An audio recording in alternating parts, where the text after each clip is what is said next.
Me and Marvin Gardens by Amy Sarig King.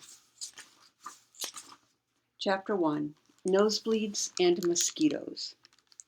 There were mosquitoes. There were always mosquitoes at Devlin Creek this time of year. Every time I went inside I had 20 more bites than I had the last time, and Mom made a noise like as if it was my fault, as if I created mosquitoes.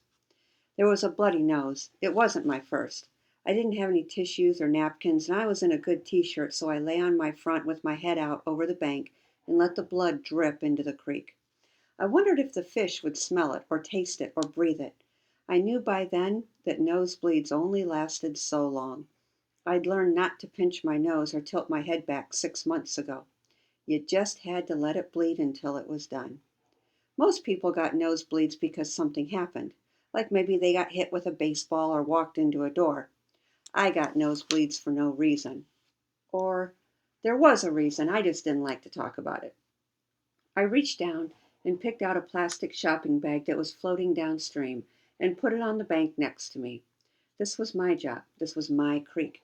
It was named after my family. 100 years ago, the Devlins owned everything around here, mostly fields and the old original farmstead, a big red stone house and a barn and a few sheds. Now, there were only our small farmhouse and one tiny field left. I couldn't really call it a field.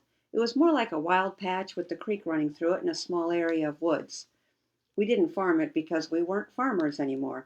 My dad was a manager of an electronics store. My mom worked in a warehouse putting items in boxes so people didn't have to leave their house to buy things. 100 years ago, things were different. World War I was raging. Nobody flew in airplanes for vacation. 100 years ago, a shark attacked a bunch of people at the New Jersey seashore and there was a polio epidemic. 100 years ago, somebody invented the light switch. I bet boys still had turf wars 100 years ago. I bet people got punched in the nose then, too. Territory and violence are pretty much a million years old. I grew up in the middle of a cornfield. It wasn't our field anymore, but it was Devlin dirt, worked and cared for by my family's sweat for more than a century. The land was so important to my mother's family that for 2 generations, daughters chose to keep the family name, Devlin. And when they had children, they gave it to us too, instead of our father's boring last names. The name and the land belonged together, even though we didn't own the land anymore. I never thought about the new owner. It was Devlin dirt, that's all I knew. The whole cornfield was my turf. I ran in it, bicycled through it, played in it, and sometimes I'd just walk and let the leaves hit me in the face because nothing made me smell more like me than the smell of a walk in the cornfield. Now, my turf ended where the corn used to be, just outside our wild patch. Tommy and his new friends had the woods. I got to keep Devlin Creek. Mom said we should feel lucky we had anything at all because her grandfather drank 175 acres of Devlin land. I remember when she said it to me the first time, I said, "How did he drink land?" She never explained, but my sister Bernadette told me later that night. Mom's grandfather was a drunk. He was drunk? I figured he had to be drunk to drink dirt. No, he was a drinker, she said. He had a problem. She could tell I still didn't understand. I was probably 7. I don't think most 7-year-olds understand how these two things can relate. A drunk grandfather still didn't explain how 175 acres of land wasn't ours anymore. He lost the land because he spent all his money at the bar, get it? She said. Like money he didn't even have.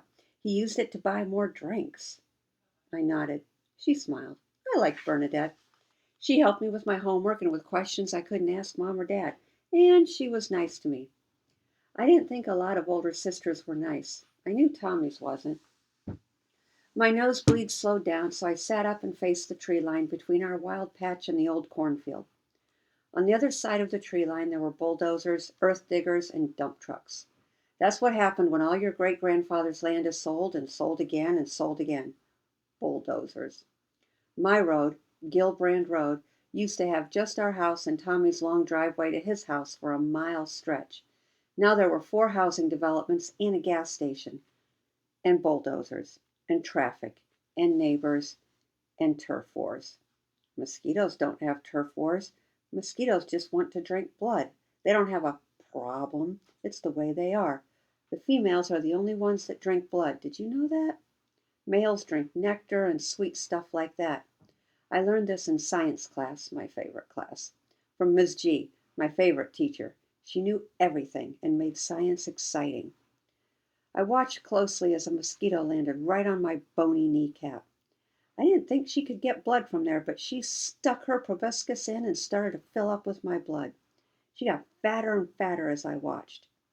Tommy used to wait until a mosquito got full and then slap it dead so the blood would splatter all over his arm or whatever. Maybe it wasn't normal for a kid to watch a mosquito drink blood from his own kneecap and not want to slap it. Maybe it wasn't normal to care so much about land that was never really mine, but would have been if my great-grandfather didn't have a problem. Maybe I was weird for collecting trash that flowed down from upstream, or for owning a guide to animal tracks so I could identify what animals came to drink at the creek. Maybe no one cared about Devlin Creek anymore, but I did.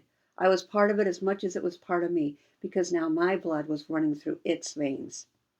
I heard Bernadette's activity bus drop her off at the end of our driveway and realized it was time for dinner. I splashed cold creek water on my face to erase any sign of my nosebleed. The noise of this startled something in the brush between the creek and the tree line. Probably a stray cat or something. It was too early for frogs that big. Turtles were slower. It sounded bigger than a cat, though. I could see its eyes through the high grass. It was staring at me, and I was staring at it. It wasn't a cat, it was taller. But it wasn't a dog either. The eyes were farther apart than any animal that had ever come to the creek before.